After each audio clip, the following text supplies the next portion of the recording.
Hello. Well, this is going to be an impromptu one. I just finished watching Owen Benjamin's latest stream. I think it's number 462. I don't know, it doesn't seem to be up yet, but it was live just a few minutes ago. And so this is Tuesday at about, I don't know, 8 or 9 o'clock GMT, something like that. Probably more like maybe 10 o'clock, I don't know. It was a really interesting stream, so I strongly suggest you watch some of it, especially up around the 40-minute mark. Now, Owen is a comedian and he's very, very good. And he does a lot of his stuff on raw rhetoric, which is why he's so good. Because roughly 80% of the population can only do rhetoric; they can't do dialectic.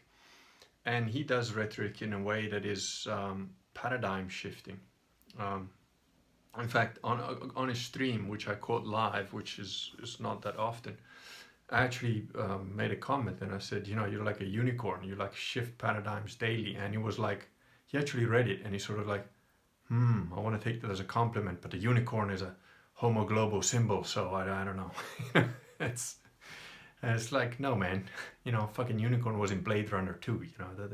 Don't let the fags take your symbols, man. That's just. But the thing is, there's a very interesting aspect to his view on Christianity, and there's so much I'd like to say about. I don't know that I'll get even half of it out there, but. So several points. One point that came to mind immediately was his take on things like Antifa, fighting in the streets and so on. And it's a very good take. He's basically saying, don't fucking get embroiled with these jackasses, go out there and have like a street fight with these fucking blue-haired people on crack that are completely crazy. That's just crazy.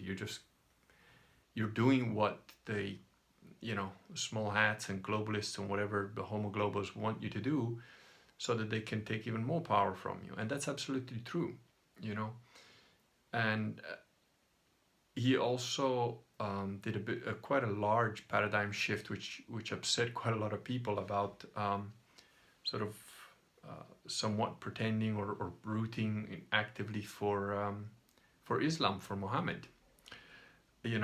Basically saying, oh, Muhammad is still better than the Jewish guys that like own you. And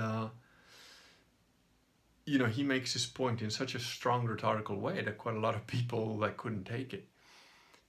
But again, I think maybe there's an IQ issue there as well, because if you can see the rhetoric and you can see what he's doing, then it's funny and it's interesting.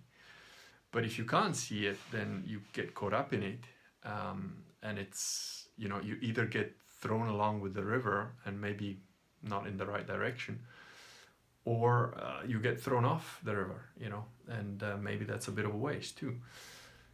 So I don't know, I'm not really a rhetorician. My preferred mode of communication is dialectic, plus I'm pretty misanthropic, and plus I've got an IQ that puts me in a 1 in 10,000 category, which means, humans and me don't get along that well, which brings me back to that point that he mentions again and again and again about, don't react with anger, don't react with violence, just live your life, do your thing. And that's absolutely correct. It's true. It is the smart move. At the same time, if you're actually getting attacked by those people physically, you're just walking along minding your own business and you get jumped, then fucking fight back, take no prisoners. That's self-defense. So, but the interesting thing is the approach to it is quite, made me think, put it that way, because he's basically saying, and that's also why he did the thing with the Islam. He's basically saying, look, the Muslims are not the real threat. The real threat is the one you can't see coming, the one that forces you to be in debt, that forces you to work 15-hour days and never get out of debt. That's the real enemy.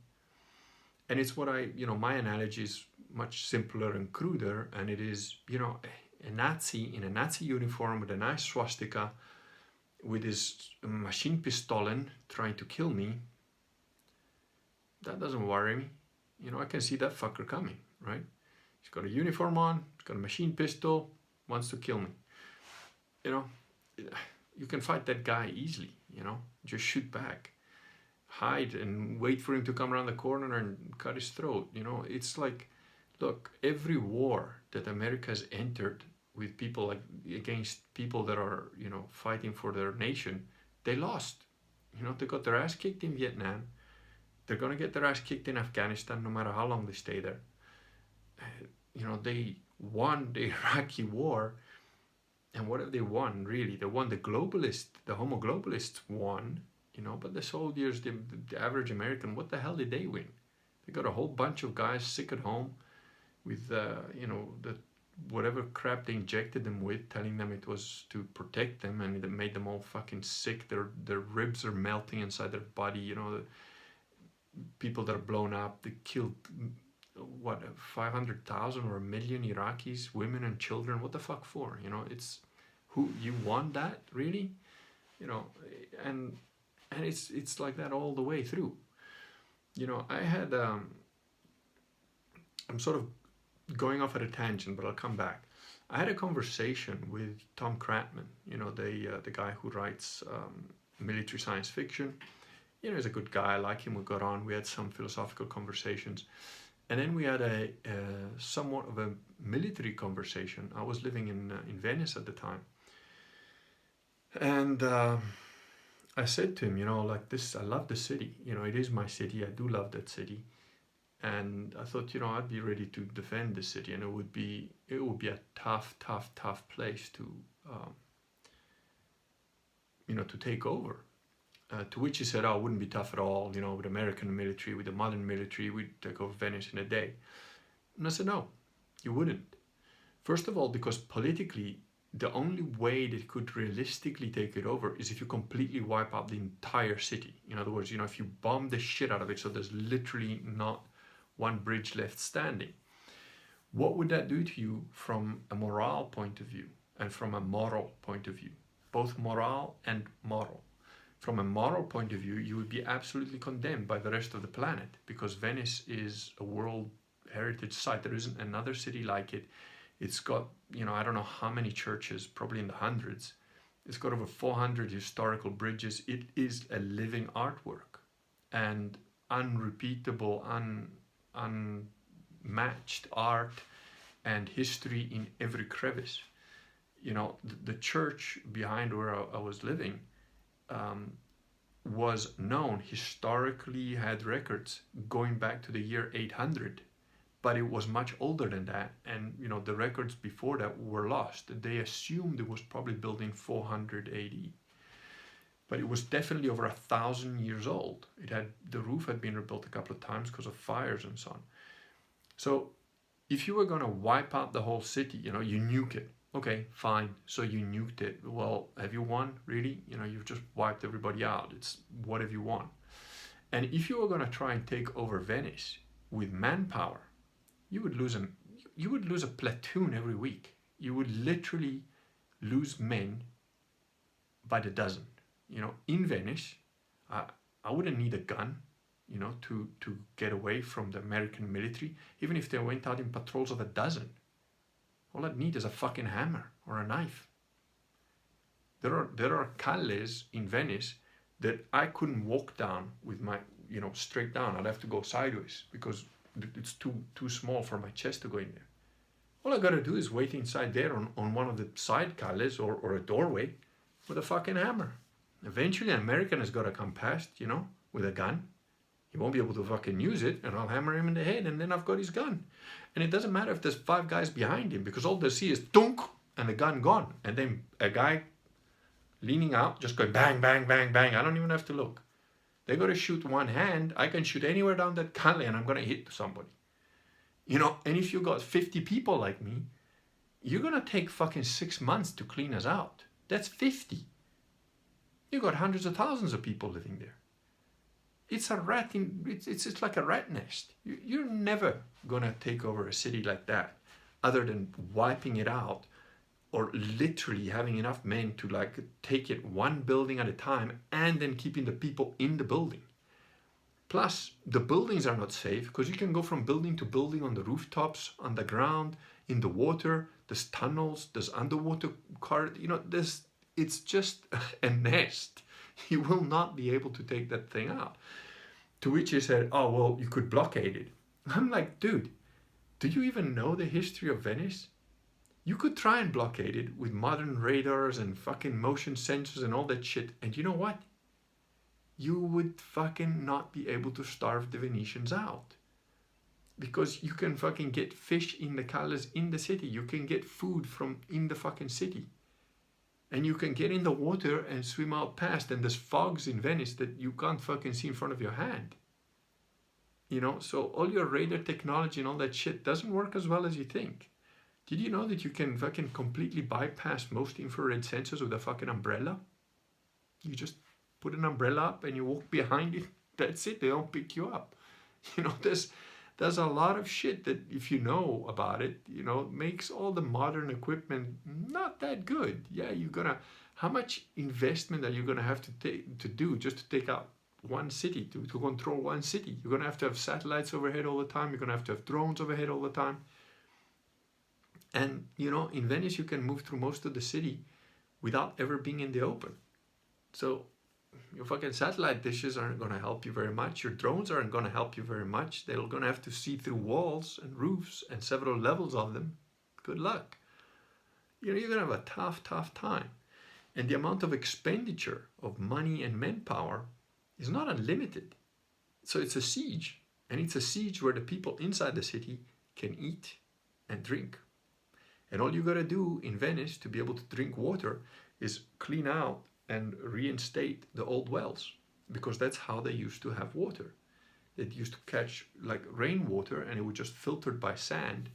And you've got all these wells in Venice that literally are freshwater wells from rainfall, and I think some of them from boreholes as well.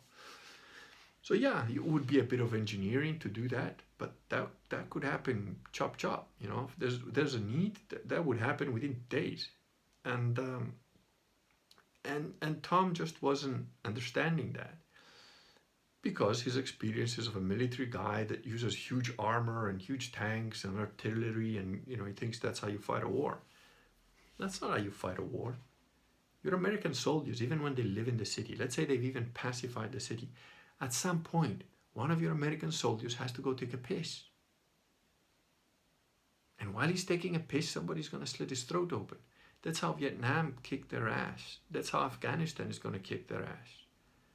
You either kill every single Afghani, everywhere, or you're going to lose.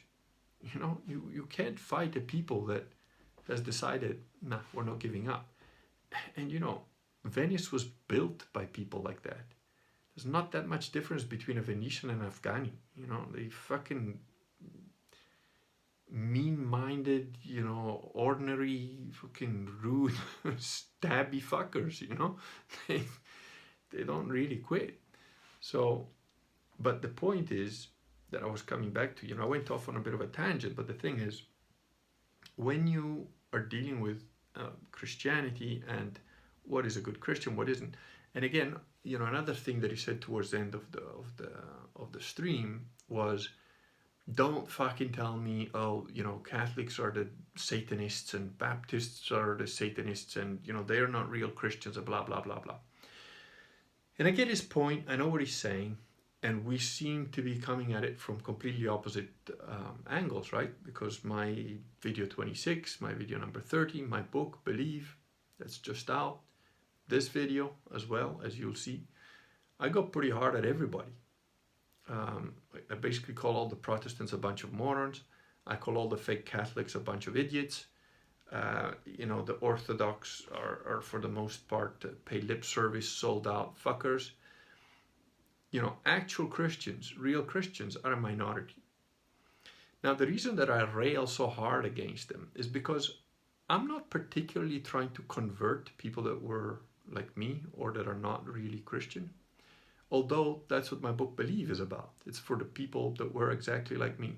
You know, the war donkeys, you know, the donkeys, the wild donkeys, the ones that don't learn, fight anyone, not scared of anything, and you know, those guys that think that Christianity is complete bullshit and only a retard would be a Christian. That book is mostly for those people. Why? Because if those people see the truth, they will become absolute fucking war machines for Christianity. And that's what I want. I'm not interested in your fucking lukewarm Christian. I'm not interested in your, you know, run-of-the-mill churchin. Fuck them. In fact, I believe that a churchin is a worse enemy than a jihadi, than even a global homo to a certain extent. Maybe not a global homo. You know, the banksters are a truly virulent breed. The small hats, whoever the fuck, you know, those people are, they're not all small hats. I've met a bunch of them. I've been in rooms full of bankers and traders, and trust me, they're just fucking soulless creatures for the very vast majority of it. There are some that are human, but they're few and far between. And the thing is, you know, again, it's in the Bible. Be hot or be cold. But if you're lukewarm, you shall be vomited out from the mouth of God. That's in the Bible, okay? And it's not spat out, it's actually vomited out, thrown out. So if you're lukewarm, you're going to be thrown out. Now, I understand Owen's point. I get what he's saying. You know, I consider Owen a Christian, no doubt. I consider Vox Day a Christian, no doubt. There's other people that I know whose names I won't mention that I consider Christians, no doubt.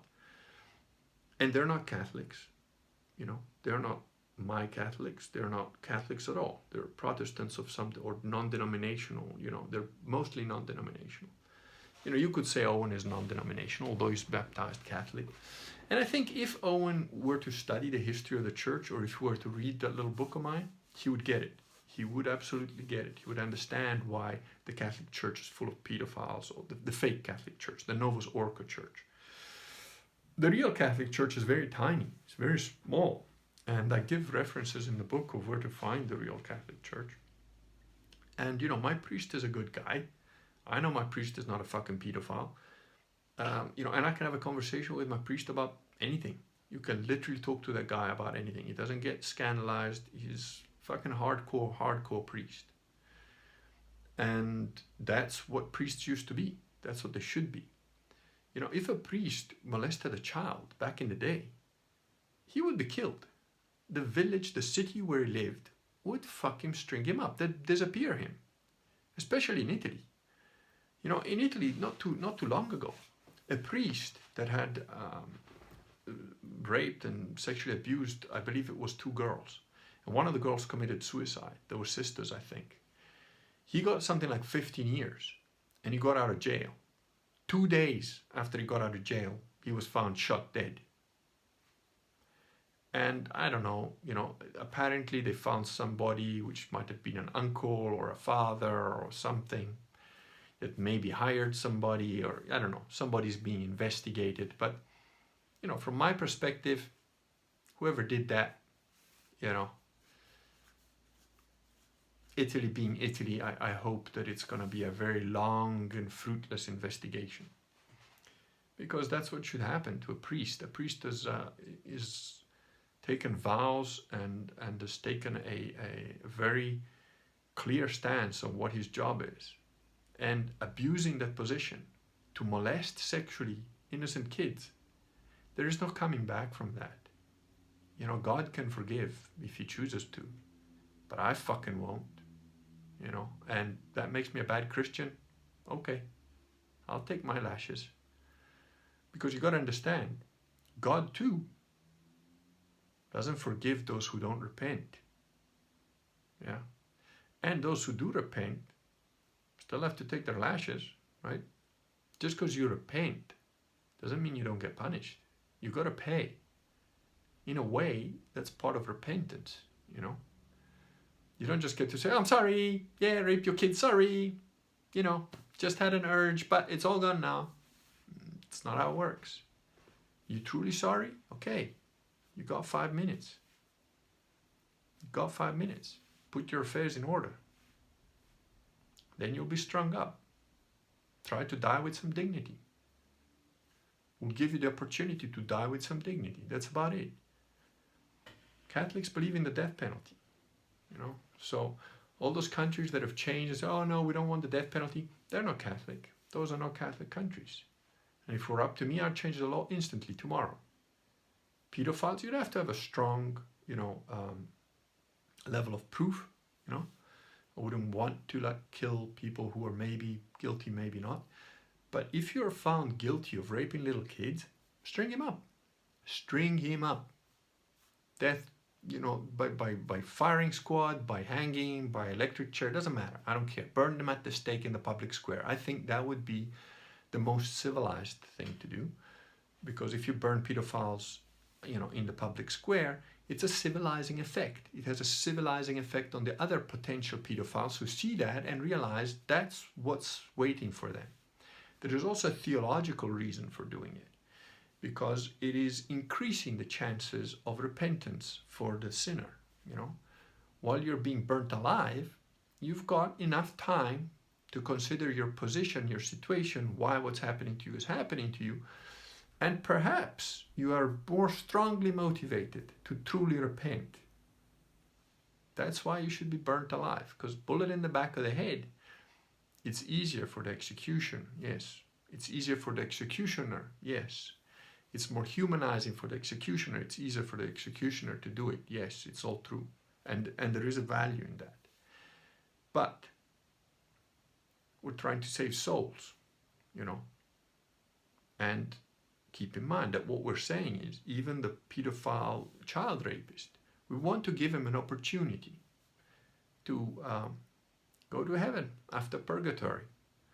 And by burning him alive, and if it takes, a couple of hours or a couple of days for him to die fully, he's then got a longer period to repent, which would allow him to avoid hell and eternal flame. So, there's a logic behind it. These guys weren't just sadistic fucks. I mean, I'm sure there was some sadistic fucks who maybe tried to get people burnt at the stake just for fun. I'm sure there is, because humans, But my point is, there is a very good reason to be an absolutely hardcore fuck you, it's this church or fuck off, And I've mentioned these reasons before. Look at video number 26 if you want to see the logic behind it. But the thing is, there is also another reason, which I understand Owen's point, and he's got a valid point. And, all roads lead to Rome. So he's coming at it from don't fucking criticize anybody. Fuck you. What about your church? Your church has got a lot of shit in it and problems in it. And he's right. He's absolutely right. Which is why, by the way, I'm making a little documentary on the Catholic Church and what the real Catholic Church is and what happened to what people think is the Catholic Church. So I don't know when that'll be out, because it's going to take me a while to do it, and it's probably going to look like shit, but the information on it is going to be decent. The thing is, it's important, you could think that Owen being sort of very laissez-faire, as into which type of Christian and Christianity you are, and whether you're a Baptist or a Christian, Catholic or a Protestant or an Orthodox, he says, oh, let's all just be Christians. Yeah. I understand the appeal of that. It's appealing to a broader audience. It's being more gentle with people. It's allowing those that are maybe a little bit half on, half off to sort of think, well, maybe I'll look into it. And there's something good to be said for that. There is also something very fucking bad to be said for that, which is, in the Bible, we're told, be hot or be cold. Don't be lukewarm. There's a good reason for that. And I can tell you from my personal life experience, and I'm talking about martial arts, I'm talking about real nasty situations. Okay, I worked as an armed bodyguard for 4 or 5 years, and doing security work in South Africa. I still have my security clearance and all that stuff. And my brother's doing it now, and my father's done it for years as well. We are from a family of mercenaries, soldiers, and builders. So it's in our DNA for a long, long time. At least 800 years that we can track definitely with documents, and most likely over 1,200 years that we can sort of track quite accurately. And if you go all the way to legend, then it's 3,000-4,000 years. That's, my family has got that DNA in their molecules. So what I can tell you from personal experience is the last fucking thing you want is a goddamn moderate in your foxhole. I'll tell you right now that if the shit hits the fan and I'm in the foxhole with some lukewarm motherfucker, it's like it's all out war and there's some lukewarm fucker in my trench, chances are I'll fucking shoot him first and use him as a goddamn sandbag. Because those guys will get you killed, will get your friends killed, will get their whole platoon fucking killed. The guy who's absolutely convinced and he's a zealot, he might be wrong. He might be completely fucking wrong and therefore doing evil as a Nazi or a jihadi or, one of these fucking guys. And he might be willing to fucking mow down men, women, and children because of his zeal, and he's completely in the wrong. And yeah, that's a dangerous creature and you got to put him down too. But in a way, that guy is, again, he's like, you can see that fucker coming most of the time. The moderate is the guy that's going to stab you in the back because he's too cowardly to go over the top with you. Or he's going to fucking steal your ammo in the night so that, he says, oh, so we don't, so I'm more protected and then he can't shoot me. And, they are the rot in your own ranks. And I'm not interested in people like that. I mean, you got to keep in mind that, like I said, 80% or more, if not 85, and probably in today's world, it's like 95% of people operate on rhetoric rather than dialectic. I don't. I kind of used to completely hate rhetoric, except that I'm really good at it when, I can get under anybody's skin within 3 seconds flat. And sometimes I'm not even trying. It's just a talent I have, apparently. And, the fact is, I don't give a shit. I don't care if I upset somebody or whatever, as long as I'm telling the truth. And if they're a little bit smart, if they're not complete idiots. I almost never have a go at somebody on a personal level, even if I'm telling them, look, you're a fucking moron because you can't read, I just told you X, Y, and Z and it's written down and you fucked it up. It's still not personal, it's like, just fucking read, and if you can read properly, then okay, you're done, And the same, if somebody tells me, look, you fucking moron, you fucked up, it's you wrote that 2 + 2 is 6, what the fuck's wrong with you, are you on drugs? And if I wrote 2 + 2 is 6, I say, fuck, I don't know, fucking maybe I am on drugs, fuck, I fucked up, I'm a dick. It's not personal, it's about the truth. The truth is the only thing that matters. The truth above all. Truth above all. Okay? Now, if you're somebody like me, you need to temper your truth with some compassion, which is, that's probably my struggle. Owen clearly struggles with anger, and he says that, he knows that. And you can see it in the way he rants, in the way he gets angry, but it's also a rhetorical device, so he's nowhere near as angry as you think he is, but it still gets to him. You can see it gets to him. And I'm not really that kind, I definitely, have anger can get to me, but it's, if I get upset enough to be shouting and stuff or whatever, that's quite relatively rare, but it's not that fucking serious. If I get really upset, which I pray to God really doesn't happen. I mean, I've sort of lost my temper properly, I think once, for about 5 seconds, and I literally have a blank in my memory. I have a blank of, I don't know if it's 1 second, 2 seconds, or 3 seconds, or 30 seconds. But I was being jumped on site. I was like being attacked by a couple of guys, and I just blocked. hit one guy with the elbow to just get rid of him, and he left. And the other guy kept coming. And, you know, I blocked. Then I blocked a little bit hard to hurt him.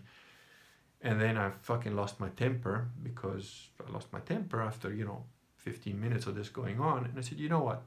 You want to fucking fight? Okay, step forward. Now you're going to get a fight. And then I don't remember. The next thing I know is that this guy is in trouble, and I came very, very close to killing him, because thank God one of the guys that was there just shouted, "No, you'll kill him," and so made me stop. You know, it was like I realized, oh, the reason I lost my temper is because there were like 30 people there, and none of them were like getting in the way or trying to stop the fight or anything, which was unusual for me. You know, on a building site, you'd expect. I've been in building sites with these fights, and you know, the workmen just come there and they break the guys apart, and that wasn't happening here. And I was the site guy, you know, I was the site manager. So I started to think, fuck, all these guys must be on his side. That's why they're not stopping him, you know. And that started to piss me off, because oh, there's 30 of them, there's only one of you. So, you know, somewhere in the back of my head, oh, are you scared? You know, and what? It's my own little demon, you know. Oh, you're scared. Is that why you're not doing anything? I was like, I'm scared? Really? Because there's 30 of them? Well, you got another thing coming, little demon. You know.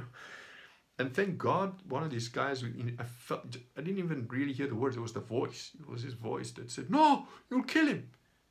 And then I realized, oh, they're not all on his side. They're just fucking scared. They're all a bunch of pussies. So I, you know, let him go. And then he came back with a knife, which, you know, I just kept the door closed against him, because if I hadn't let him come at me with a knife, I probably would have killed him, because that would have pissed me off. But then eventually he went away, because he was all bashed in, his head was kind of broken, his nose was flattened, you know, he was covered in blood, his own blood all over the place. But, you know, that argument, and then the cops took an hour to come when I called them, and I said, look, here's the guy's name, address, I've got 30 witnesses, you know, he just fucking assaulted me with some other guy. And the cops were like, oh, well, it's not serious, because, you know, you're not hurt. I'm like, what? I'm going to take that piece of steel now that he threw at me, one of the fucking 30 things that I dodged, and I'm going to have a go at your head. But if you manage to dodge, it's not serious. Is that okay with you? And the cop was like, oh, well, we can arrest him for criminal damages, you know, because he tore your clothes. I didn't have a shirt anymore, you know, it was gone. It's like, you can arrest him for criminal damages because he ripped my shirt. Go fuck yourselves, you know. It's just pathetic, useless, completely useless. But anyway, my point, the reason I told you that little story is just that, you know, the point is, if you've been in situations in life where you are, you know, in a life and death thing, where somebody maybe is trying to kill you, or there's a group of you that are working, you know, I worked as a bodyguard, and we had people, you know, come and try to take us out, you know, that was our job. If that sort of thing happens, the last fucking thing you want is an undecided little prick who's going to be like, no, but maybe they're just friendly. You know, he's going to get everybody killed. And he's probably going to shoot you first by mistake, or because he's scared, or because, you know, he thinks you're the scariest guy in the group, which maybe you are. You know, those guys, you don't want near you. And I get it. You know, there's the little old lady, the farmer who's just a nice guy. Those guys are Christians, you know, I've got nothing against those people, they're Christians.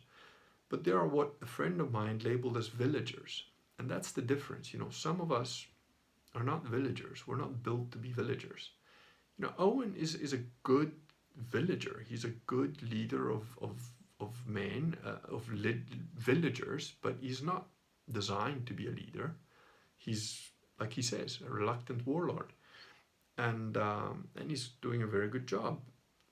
But, you know, his natural state is to be a good villager and the town sort of comedic relief who everybody loves and everybody knows.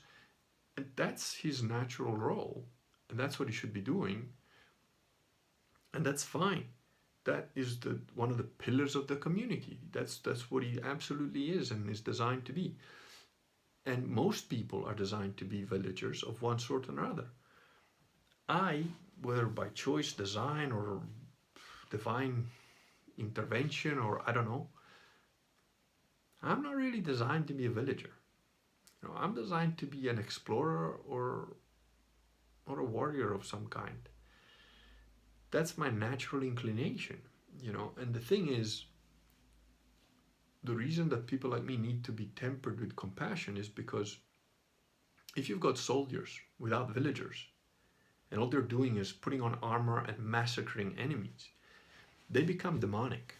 Even if they're Christians, even if they're, you know, either they're going to become like monks, like the Templar Knights, and then even then they will eventually get corrupted because it's human nature and we're all fallen. But if they have villagers and they have a sworn duty to protect them, and they don't become like, you know, the American cops who are like, we put our life on the line every day. So what, you fucking idiot? Yeah? Who chose to do that job? You did. So put your fucking life on the line. That's your job, you cunt. Stop bitching. And if you get shot on duty, tough shit. That is your fucking job. If you're a cop, you chose to be a cop, nobody forced you to be a cop. Don't fucking bitch and moan, but we put our life on the line. No, that's your job. Shut the fuck up, do your job. I don't care. I don't fucking care. All right? Because I've got, you know, there are some really good cops. Let me put that out there. But in general, the average of the cops that I've come across in my life, I mean, we used to hire fucking cops to come with us when we did the arrests that they wouldn't do because they were scared to go where we went. And we'd hire these guys and we'd pay them. We'd pay them to be our witnesses in case some fucking bad shit happened, which luckily never did because we, you know, we knew what we were doing and we studied the target that we had to go and arrest and whatever. We were doing their job for them, yeah? Because they were too fucking chicken shit to do it. So I don't, you know, the fact that you're a cop, if you think, I had one guy training, like, I mean, you know, we are police and we put our job on the line, our life on the line. I laughed at him. I literally laughed at him. And he was so embarrassed by his own stupidity and being caught out with his crap thin blue line that he bought somewhere that he never came back. You know, he left training. And I was like, yeah, good riddance. Good fucking riddance. Now, I've met good cops. There are good cops. And they're humble. They know they've taken on that job. They know it's risky. They know it's dangerous. And let's be honest, you know, if you took on that job and you want to do that because you want to help people, there's also going to be a part of you that must kind of enjoy the struggle, the fight, the getting the bad guy, you know, all that. That's fine. That's a good place for, you know, people like that have that kind of mentality to be. That's okay. Try and be good. Be good. Do good. Do good. Be good if you're a cop. Arrest the bad people. Don't fucking harass the ones that are, you know, not a threat to anybody or just because, you know, they look at you wrong or whatever. If you're a cop, be a good cop. Understand, you know, you got to understand human nature too. You got to understand what's a real crime and what's just some guy fucking up, you know. So, but again, I'm not really interested in the lukewarm people. I'm not really interested in the villagers, to be honest. I mean, I can have a drink with them, you know, I can sit down and talk with them. They're great people. I can have a really good dinner with them, spend time with them, be friends with them, go hunting with them, whatever, all that. But they're not really my people. My people are few and far between, and we don't necessarily even stay in touch that much, you know. But they're the guys that, if the shit hits the fan, they're there. And those people can achieve a lot. And if you can direct them correctly in Christianity, they will carry things through, because the same impetus that makes them warriors, that makes them willing to face danger, that makes them willing to protect the villagers, because that's all a warrior should be.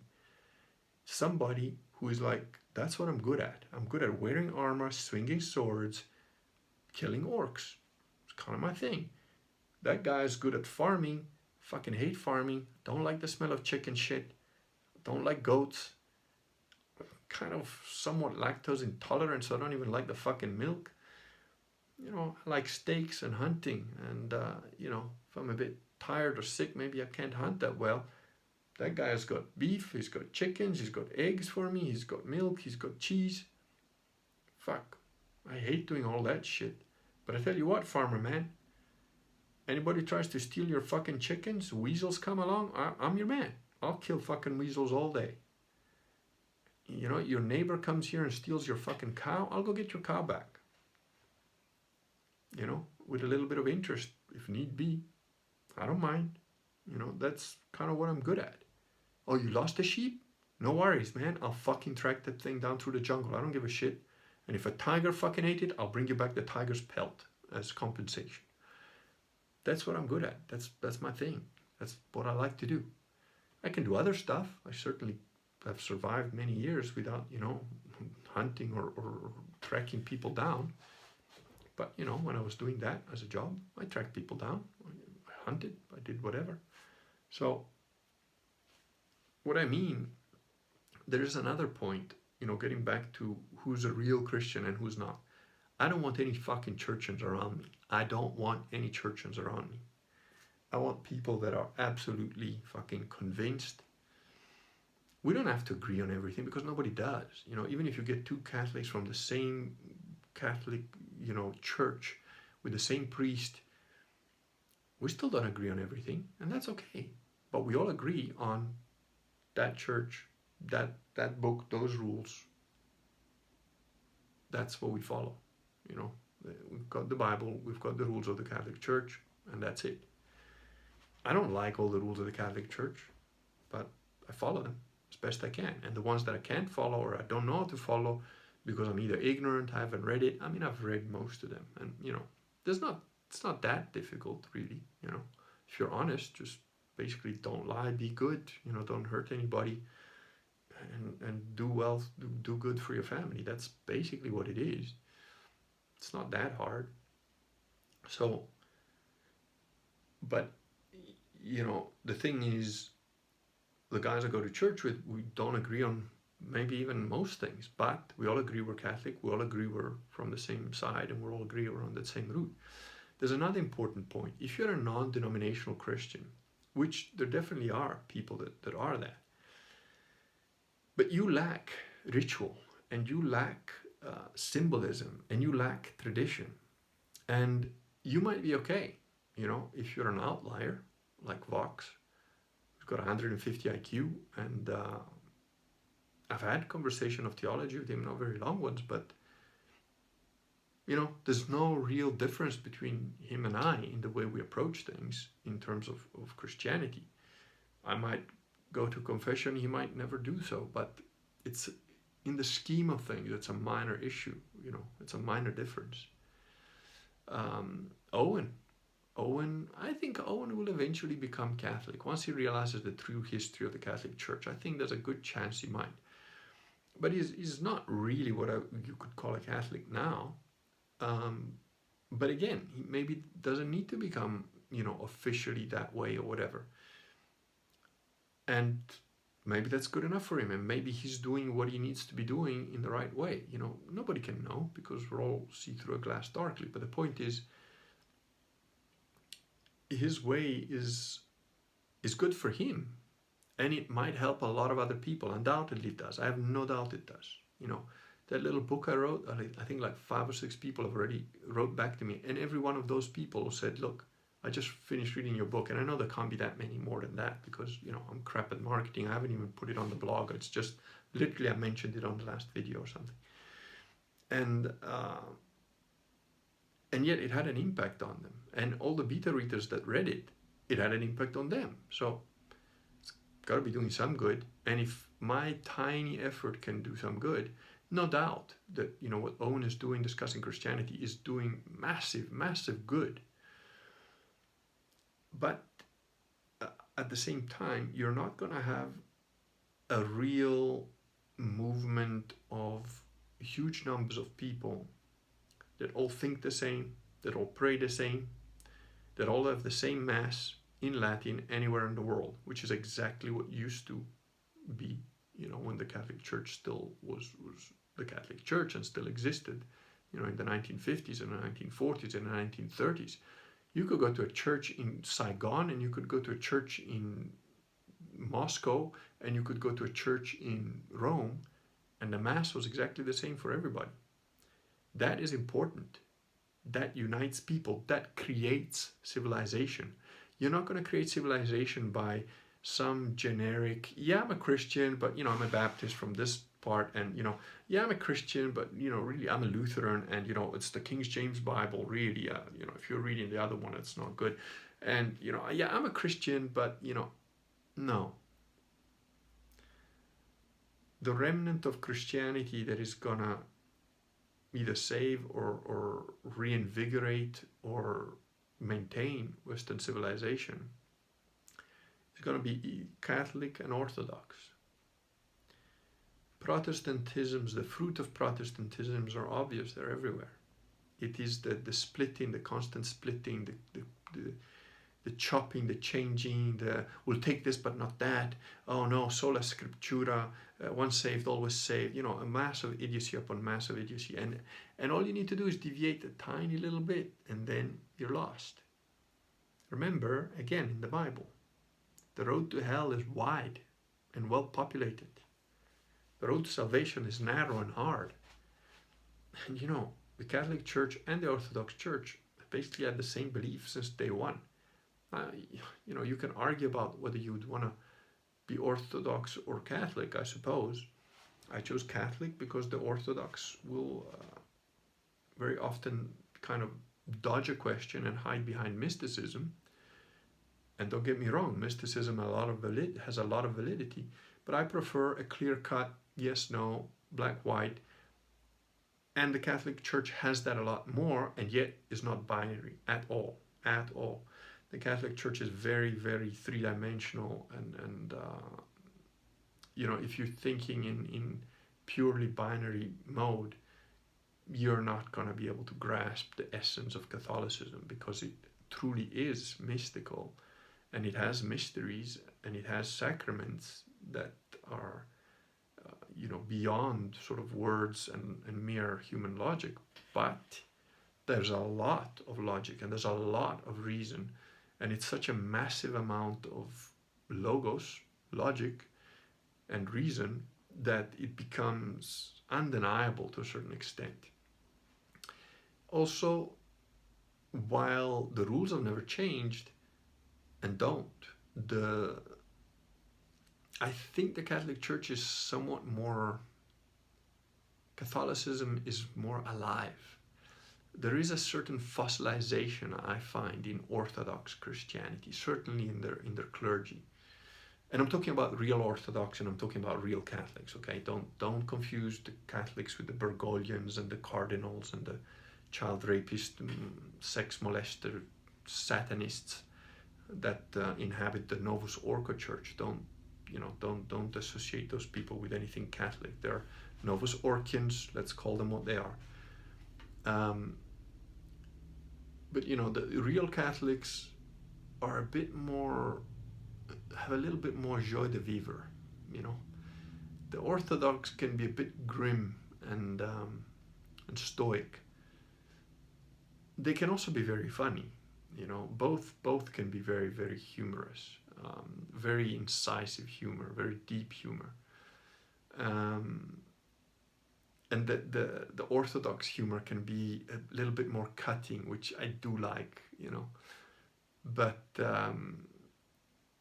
there's not that much difference between them. I also just don't generally like the whole big beards thing, I think that's a bit of a leftover from the Judaic times. I don't think you need to have a huge beard to be a man.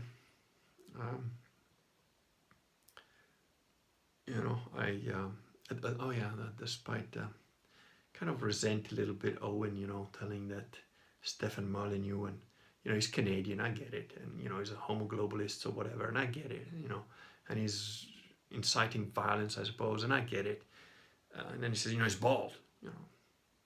That's just an observation, Owen. Being bald is because we've got a perfect head. Also it's a sign of virility. If you're a bit of a hairy fucking monkey, it means you don't have enough testosterone. I've got so much testosterone, it literally pushed the fucking hair off my head. That's right. So full of it, it just shoots them out like spears, man. kills flies. You know, flies buzzing around. All I need to do is think, all the hair just shoots out like porcupine. Kills the flies. Keeps me clean. Anyway, so I think there is a very good reason for calling out the church in. That doesn't mean criticizing your fellow Christian. You know, I do call out the church in. I call out the Protestant church in. And before I called out the Protestant church in, I've always called out the satanic fake Catholic first, and the church-in Catholic, which is the lazy, ignorant idiot who doesn't bother to know the history of his own church so that he can recognize that the Novus Orco's church is Novus Orco and it's not Catholic. You know, I despise those lazy bastards. They had such a history and a heritage, and they just pissed it away, and then they forgot, and they don't know, and they can't be bothered. They go to church every Sunday, but they can't be bothered to fucking read the canon law that clearly states we haven't had a fucking priest, a pope, a legal pope since 1958. And all the priests who say that we do are not legal clerics. They're invalid, you know. And it's not like it wasn't told, you know, it's not like people didn't say this when Vatican II came out. There's a lot of priests that said this is bullshit, you know. There's a lot of them. And the guy who wrote the original thesis about this, one of the guys, is a French monk of the Benedictine monk. I forget how to pronounce his name, but anyway. You know, the thing is, I'll always call out your own, you know, because, again, Owen is right when he says your church has got some fucking scum in it. No doubt. Even my church, the real Catholic Church, probably has some fucking idiots in it, you know, and scumbags. No doubt. No doubt. There has to be, just because humans. But the point is, those rules have been there for a couple of thousand years. They haven't changed. You know, what people don't understand about the Catholic Church is that the rules are the same. They just, what they have done is gone more in depth and in depth and in depth, and sort of say, well, you know, if that's the rule, what does that mean? And if we've got this rule and that rule, and then as we go deeper and deeper and deeper, oh, that must mean there's another rule. So it becomes a little bit more deep and a little bit more, you know, it's fascinating. If you read a good catechism, it's fascinating because it shows you how things link one to the other, and it's brilliant. So, you know, I do think, while I understand all of Owen's points, and he definitely has some, and, you know, I kind of get where overall Christian comes from. The reality is human beings need structure, human beings need ritual, human beings need tradition, and without those things, you're not going to have a strong church, and you're not going to have strong Christians.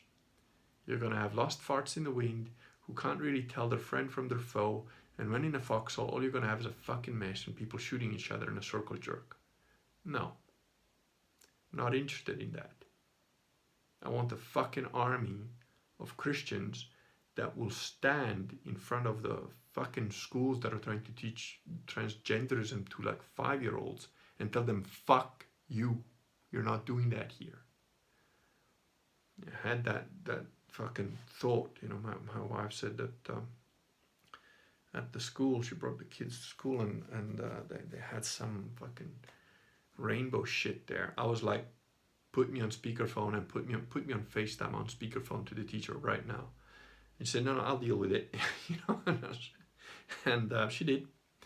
And she asked, what is this? And they said, no, we're not teaching any of that stuff here. That's just the one teacher. She put it in her classroom. It's got nothing to do with us. We don't talk about that stuff. And I was like, okay, make sure that happens, because my next step is going to be to go to that school and say, hey, what are you doing? What do you think you're doing? Because I've got no problem, and this is where I agree with Owen, I've got no problem, you know, calling up the next 500 Muslims around me and say, hey, guess what, guys? I'm Catholic, I'm not Muslim, but your kids are in there too. I'm going to stand right next to you. And bet your ass that the teachers in that fucking school, you know, if 50 Catholics go there and say, we don't want that, they're just going to say, fuck off.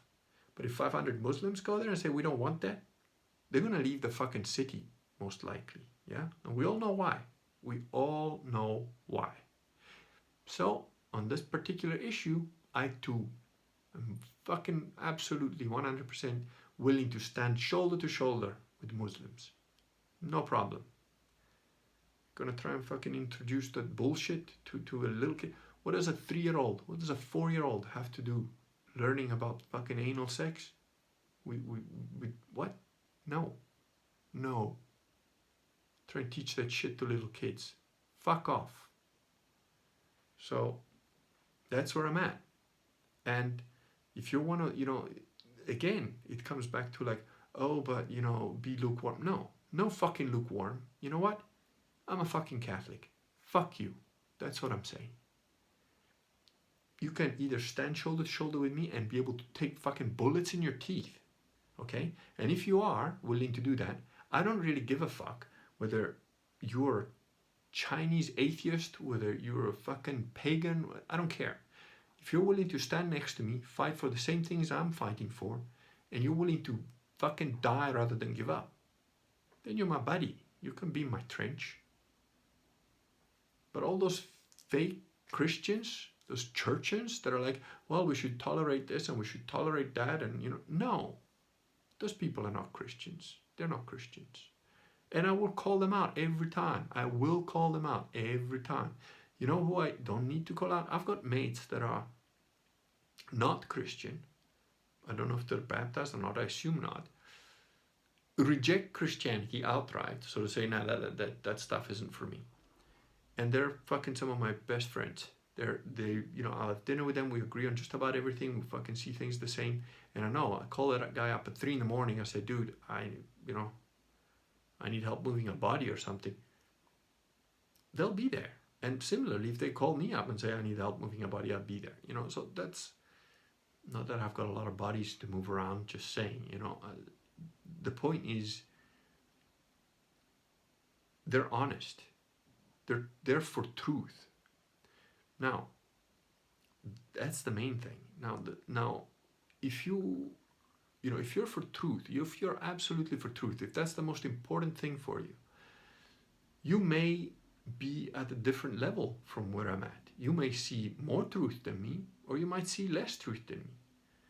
You know, you might see so much truth that you're like, no, violence is never the answer, no matter what, because I know so well that God exists that I know I will be rewarded more if I'm a martyr instead of a fight back. And I respect that. You know, if a person is truly like that, I truly believe they're a better human being than I am. I do. I absolutely do. You know, it's The Mission. Watch the film The Mission.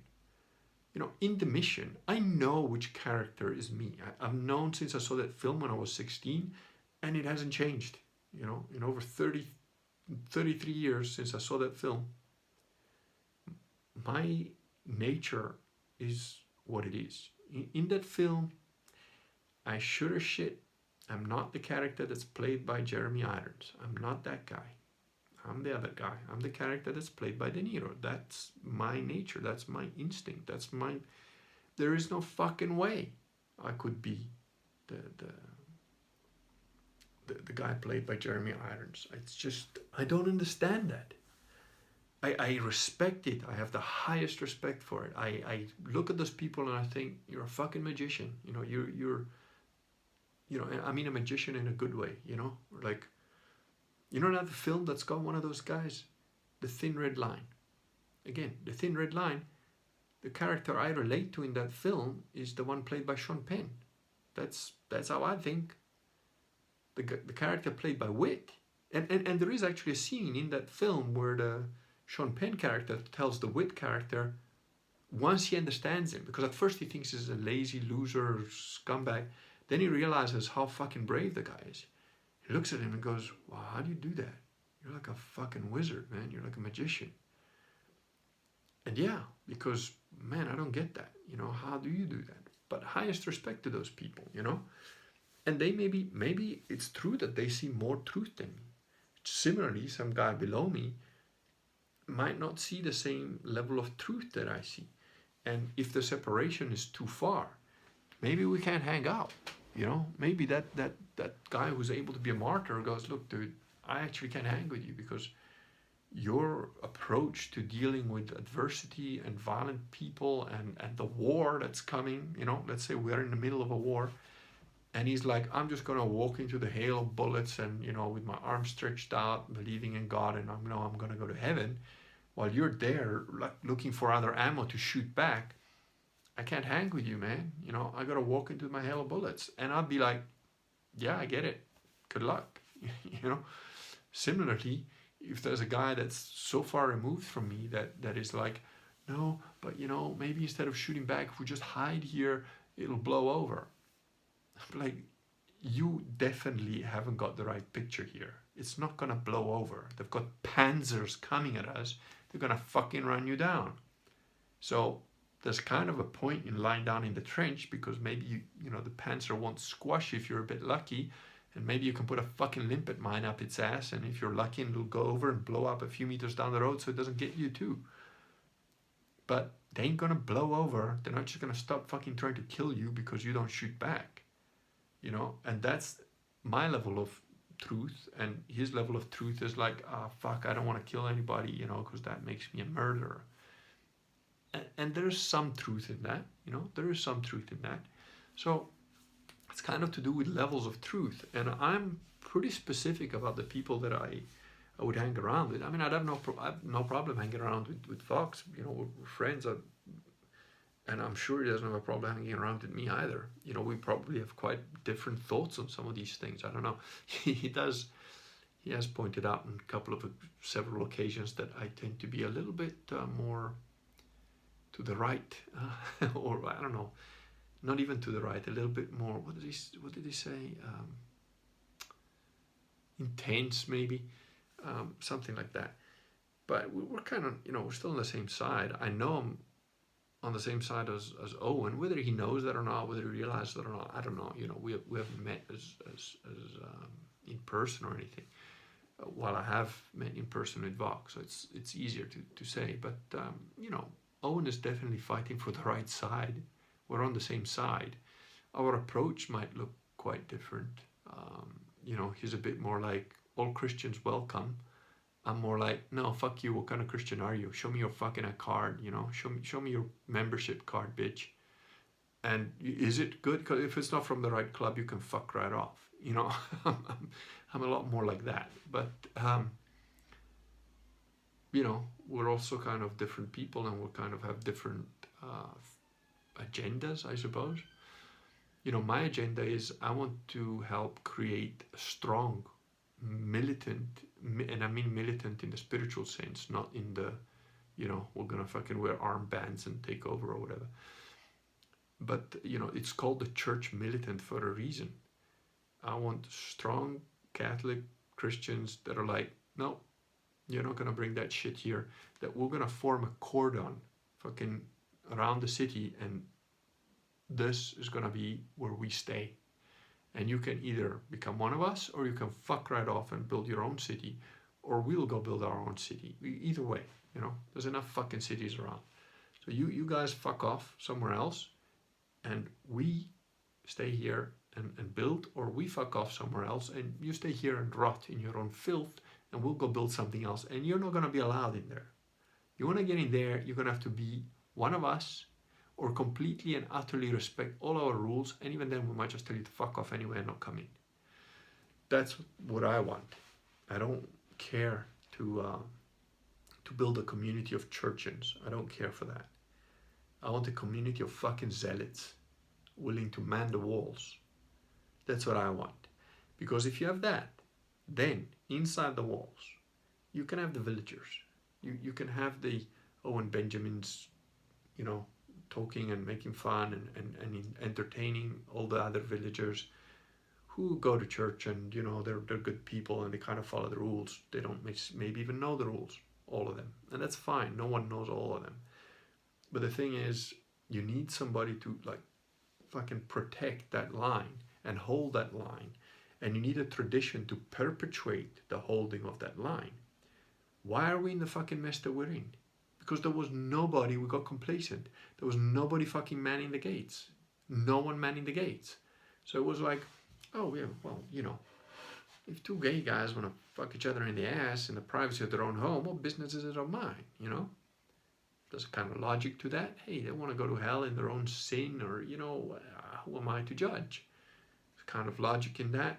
And then it's like, well, they're doing it in the privacy of their own homes. Now they're kind of doing it in the street. But I suppose, you know, like men and women hold hands, and, well, no one, you know, maybe two men can hold hands. Maybe I shouldn't be so disgusted when I see it. And then it carries on and on and on. And now we're like, yeah, we've got a complete fucking transgender freak spreading his legs like he's doing some cabaret show for fucking coke-addled whores at 4-year-olds. What? No. We're just gonna burn them all at the fucking stake. You know, that's how it's gonna go. You keep pushing this shit, we're gonna go right back to burning people at the stake. And you know what? If you're gonna make me choose between having fucking sex-registered offending pedophiles, yeah, that's what's been happening. Reading at library tranny fucking hour. What? I gotta choose between that and a civilization that burns people at the stake for homosexuality? I know which one I'm fucking choosing. You know, if those are the two options, I know where I'm going. I don't want either one of those things, you know. I basically want to be left alone and do my own shit, and you do your own shit, but that doesn't work. Apparently, that only works with people that are like 150 IQ plus and are not psychopathic, narcissistic freaks that want to control everybody else. And there's very few of us around. So, you know what? We're all going to be fucking reluctant warlords. But kind of bring it upon yourself, you know, because if you make a guy who has no interest in doing that become a fucking warlord, well, he's going to be pissed. He's going to be pissed, and he's going to see to it that that shit doesn't happen again. So I strongly suggest all the flower power rainbow children, pick a fucking island, go there and stay there, you know, because otherwise it's not going to be good. But again, my approach tends to be true. What is true is important. Truth is important. The tradition of something that has been the same for 2,000 years is important and far superior to something that came up last week by certain parameters, which most Protestant churches are. You know, they literally sprung up last fucking week. And if you don't like any one of them, you just create your own. Yeah, that's not Christianity as far as I'm concerned. It's not to say that there aren't some people there that, you know, can be Christian. And again, you know, a lot of people don't know this, but the Catholic Church recognizes this, the Catholic Church teaches that salvation is only assured in the Catholic Church, end of. So if you're not going to be Catholic, basically you're going to burn in hell. That's how people interpret it. But that's not exactly what they're saying. What they're saying is, if you want to be saved, your best bet is to be in the Catholic Church. And by best bet, we mean 99.99999 periodical all the way out to the fucking sun, right? Which is 93 million miles away, or 150 million kilometers. Yeah. But, but that's not to say that there aren't exceptions. But you are not fucking smart enough to figure out what that exception is and cheat the game. That's not how it works, because God is not a rules lawyer. God is God. You know, the thief that was next to Jesus, who went to heaven, he was baptized. But the Catholic Church recognizes various forms of baptism, one of them being baptism of blood. You know, there is a reason that there's such a thing called as baptism of fire and so on. So, anyway, what I was getting at is what may seem even as completely opposite ways.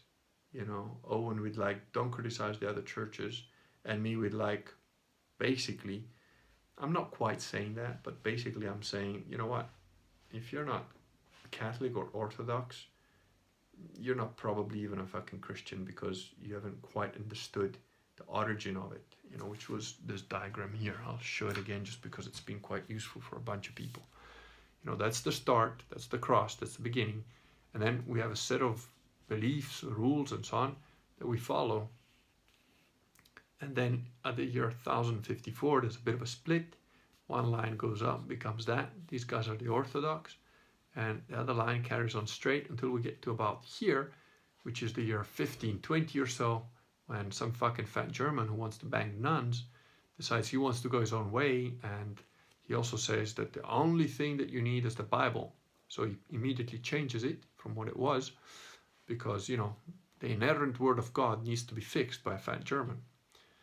And then he creates Protestantism, which creates another 30,000 fucking denominations at last count, some 15 years ago, so it's probably 50,000 now. And there's a remnant, you know, of you know, or rather the main church carries on until here, where you get a bit of a zoom in. You know, here's the zoom in, that's the Orthodox, which is a bit more complicated than that, because they're kind of, you know, Soviets and so on. They become a political sort of branch of government rather than a true church in many cases. But there is still some, you know, true hardcore left in there. And these are the Catholics, which then in 1958 essentially the divergence started, and in 1963, 1965 they diverted the whole of most of the church with Vatican II into the sewage of Protestantism, of the million, you know, of their name it legion. And there's now only a trickle left of real Catholics that follow the actual Catholic Church, which is where I got baptized in. So, you know, I'm like one of the few survivors, and then there's some up here. That's the way I see it. You know, you could argue between being Orthodox and Catholic, or Copt, you know, you could argue between being Copt, because they were here from the beginning as well. But these guys all sprang up in 1500 something. They don't know shit, you know. They don't even know most of this history. They just believe whatever they've been told, brainwashed. So that's why. And you know, this matters. This matters. So when somebody wants to tell me, no, well, you shouldn't criticize other people, no, fuck it. I will criticize whatever the fuck I want, because it's true. If it's true, I will say it. And everybody, you know, is allowed to criticize me too, of course. You know, it's fine. You know, if I'm being a hypocrite, if I'm saying something that's illogical or wrong, I'm grateful if somebody corrects me, you know. That's, again, martial arts, you know. Yeah, people used to get upset if they got foot swept, you know. I used to foot sweep quite well. And they'd fall down and then they'd get pissed off, and then they'd try and go at you hard, and then they'd get knocked out or whatever the fuck. But, you know, when it happened to me, you know, I got foot swept once beautifully by a guy. And, you know, there's also this thing that because there's a hierarchy. So what happens if you're a black belt and like some lower belt knocks you down, you have to fight back, because, you know, it's like expected that, like, because otherwise you're letting some sort of junior grade beat you up, you know, it doesn't look good or whatever. I don't know what the fucking philosophy behind it is. I always thought it was bullshit, and, you know, I was like, if a guy's better than me, I don't give a fuck who he is. He's better than me, that's that, you know. And I was sparring with this guy, and he was like a purple belt or something. I think he was a purple belt, and I was already a first dan at that time. You know, and I went in, you know, we're friendly, you know, wasn't really hardcore or anything. We weren't trying to break each other's noses, but we were going decent, you know. We came from a decent dojo. It was just, it wasn't like a competition, and it wasn't a proper dojo kumite. It was just like a generic sort of sparring thing. And, you know, I went in, and this guy foot swept me. You know, foot swept me, and I ended up, you know, ass over head type thing. You know, like perfect timing. You know, he got me completely, like, bam! I landed flat on my ass, and, you know, I got up, and you should see this guy's face. You know, and I got up, I was kind of smiling. You know, and I saw his face, and he just blanched, because I had a bit of a reputation for actual fighting, you know, for when it became hard. And he just went white, you know. He just thought, oh, fuck. And he said, I'm sorry. And I looked at him and said, why? What are you sorry about? That was a perfect foot sweep. Don't worry.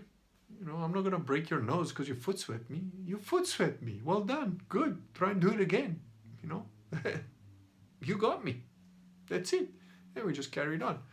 And he was so like relieved, you know, because all the other black belts wouldn't have reacted that way. I mean, I actually with one guy that I was trying to help, because we came up together, and then actually I came up, he was ahead of me when I started, and then, you know, I'm fanatical, so I just kind of overtook him. And I was like, I think that was probably already second dan, and he was only first dan still, you know, and I was trying to get him, look, you gotta get your spirit right, you know, your technique and whatever can be a bit wrong, but you gotta get your fucking mind right. So I was going a bit hard at him, but trying to teach him at the same time, you know, to look, punch back, you know, and I was trying to push him right to the edge and then getting him to react. And he kind of got it, and at one moment he punched me, and the moment he punched me, he broke my lip, you know.